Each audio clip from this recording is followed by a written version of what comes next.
We have with us an interesting management, in the second half of this show. We have Sula Vineyards to talk to us about the Q4 numbers. Of course, the stock under a bit of pressure in trade today. But let's talk to Mr. Rajeev Samant, the CEO at Sula Vineyards, to try and break this down a little bit further. Welcome, Mr. Samant. What's transpired in this quarter, Rajeev, and how do you see this quarter when you're looking at it from a rear view lens? Hi, Harsh. One thing that I want to emphasize is that wine it's a long-term story. It's been another quarter of growth. Sure, the margins don't look as good as a year ago, but you're going to have some blips along the road.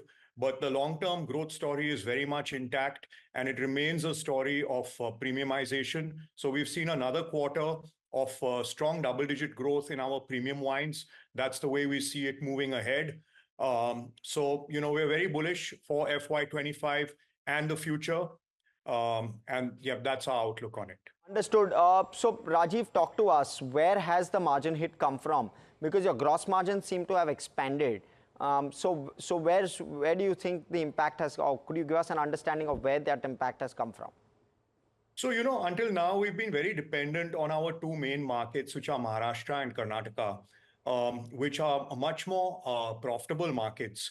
In this last quarter, and in fact, in the year in general, it's been our secondary markets, so I would call them non-traditional wine markets, that have grown faster than the traditional wine markets. Now, I believe that this is very good news for the long term. However, in the short term, is there going to be some margin impact due to this? Yes, there is. I've been maintaining it since the past 1 year, that margins had reached probably a peak, and we would see some margin moderation moving forward. That's what's happened in Q4. So, I would just point out that our fastest growing market this time was the CSD, was the Defense Forces. Terrific growth. Our second fastest growing market in the year was Rajasthan. Third fastest growing market is Telangana. All these markets where wine really was hardly a player. So it's very exciting for the future. However, does it mean some moderation in our margins in near term? Yes, absolutely it does. So that's what's playing out. Understood. So where should therefore margins start to, should they be in the 24% kind of range itself? Or do you see more margin pressure going forward as you continue to expand? See, in FY24, we've closed with EBITDA margin of around 30%. Now, I would term that to be an all-time high. No, I definitely don't see margins coming down to 24%, nothing close to that. But would I see maybe a couple hundred bips moderation in margins? Yes, that's totally likely. Of course, I don't have a crystal ball, but that's very much likely. That's still a pretty high margin business. And, our priority right now needs to be to drive wine consumption and penetration in non-traditional wine markets. That's where the future lies for Sula. So will that mean that in a few quarters, a little bit of margin moderation here and there? Yes, it's going to happen. But we want to ensure double-digit growth for our premium brands moving forward, just as happened in the rearview mirror. That's what we're focused on. Sure, I take your point. So I just want to quickly clarify, a couple of 100 basis points from the 30% benchmark, right? Yes, very likely. Understood. And that should play out over the next year or two, or you will continue to expand state-wise, and therefore for the foreseeable future, you expect margins to be around the 27-28% kind of band? I wouldn't be surprised, but of course I don't have a crystal ball, but I wouldn't be surprised with that. Understood. Okay, so that's a good enough understanding. Now, just in terms of how sales is evolving, you remain reasonably confident of a double-digit plus kind, maybe a 15% plus kind of a growth rate going forward. Is that what one can start to pencil in, given these expansions you are starting to embark upon?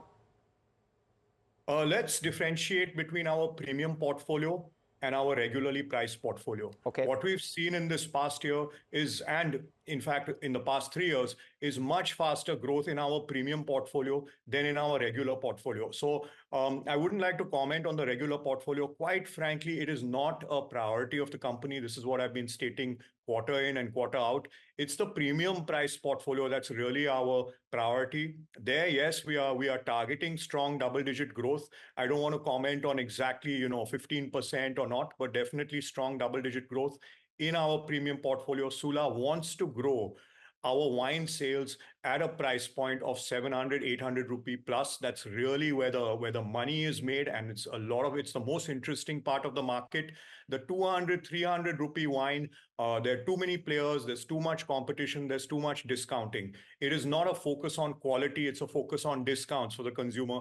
That is not going to be our job. That has not been our job, and that will not be our job playing out. We continue to gain market share in the premium segment. That's the great news. Even though we have today, something more than 65% market share in that segment, we've continued to gain market share there. That's where we're going to concentrate. Sure. Just for viewer perspective, Rajeev, I want to clarify 75% of your top line is the premium segment, right? So it is the major chunk of your revenue. Yes. Understood. And it's more than 85% of the profit. So, when it comes to a profit mix, it's even more important and compelling for us. The other great story of Q4, that's maybe missed a bit, is our growth in our wine tourism. It's been a fabulous year for wine tourism. This is really important for us for the future for three reasons. The first is this is where we really introduce our wines to so many new consumers. And so it's extremely important. The second, this is a place where we mostly sell elite and premium wines. So it's highly, highly profitable for us. And it supports the overall business. So all of these things being so important, we have a very exciting pipeline in the works for expansion of our wine tourism business. Third part here is, the entire margin is ours there. There's no distribution margin. There's no retailer margin. We have just opened our first standalone tasting room outside one of our wine campuses that's close to Nasik Airport. And we have some exciting plans ahead. Understood. And I want to try and break this down a little bit, on your wine tourism versus overall revenue. What's the kind of mix like, and how is it shaped up over the last couple of years? Because you've done plenty of expansion on the tourism side of things. Yeah, so when you include the wine sales that we do at our tourism, we're looking at wine tourism having been somewhere between 15 to 20% of our revenue in FY24, close to 100 crores when you actually also take the wine sales. So it's pretty significant. And the margins there are very nice, much better, I would say, than our overall business margin. So that's why it's so important to us. I see in FY25 wine tourism going perhaps more than 20% of our overall business with extremely strong margins. So that's the way that I see the wine tourism playing out. So strong double-digit growth in wine tourism moving forward. That's what we are forecasting. Very interesting. I also want a bit of a breakup, a bit of a flavor. Premium versus economy. What's the kind of margin like, just to try and understand profitability metrics? Look, I won't get into too much detail, but it's far more profitable. Of course, these are two completely different categories. In the premium business, you are using wine grapes. In the economy segment, it's mainly these wines are made from table grapes. So from that point of view, in the grape cost, there is a bit of a difference, meaning it's costing you more for premium, but your realization per bottle, your ex-winery price per bottle for the premium is more than double, maybe even triple of your economy segment. So that's where the gross margin is very heavy. Sure. And how's the pricing environment really? Just approximately around a 10% higher, you can say, gross margin, 10 to 15% higher. Right. If one is around 75, the other is around 60, 65, but that's very high level numbers. Understood. Got it. Okay. No, but that's very helpful for perspective. Also, with regard to, how is pricing evolving? I want to try and understand that because you're clearly hinting at a shortage in premium, and therefore you will have a very high pricing power there, I would assume. But I would like to understand how some of these metrics are working, and as you expand geographies, you try to grow the popularity of some of these things and at the same time price it. So how is the pricing environment really evolving? Right. No, I have not alluded to any shortage of premium. I want to emphasize that we've had another fantastic harvest. So again, 2024, it's our fourth great harvest in a row in terms of quantity and quality. So supply is absolutely not an issue of any of our wines. There's no shortage of premium. In terms of pricing, we try to price appreciably below inflation. And we have been very fortunate that our cost of goods has not been rising as fast as some of our other alcobev players. So that's been very much in control. So pricing, 2 to 3% a year, that's really the way it's playing out. That's the way we expect it to continue, which we don't believe is going to be a burden on our consumers, and that much price we need to take. But very good news on the cost of goods front. Last year, we did see a packaging cost increase. This year, in fact, we've started the year with a packaging cost decrease, which will play out during the year. Sure. Very, very quickly, with regard to capex, what's the plan like? Because I have just about 20 seconds.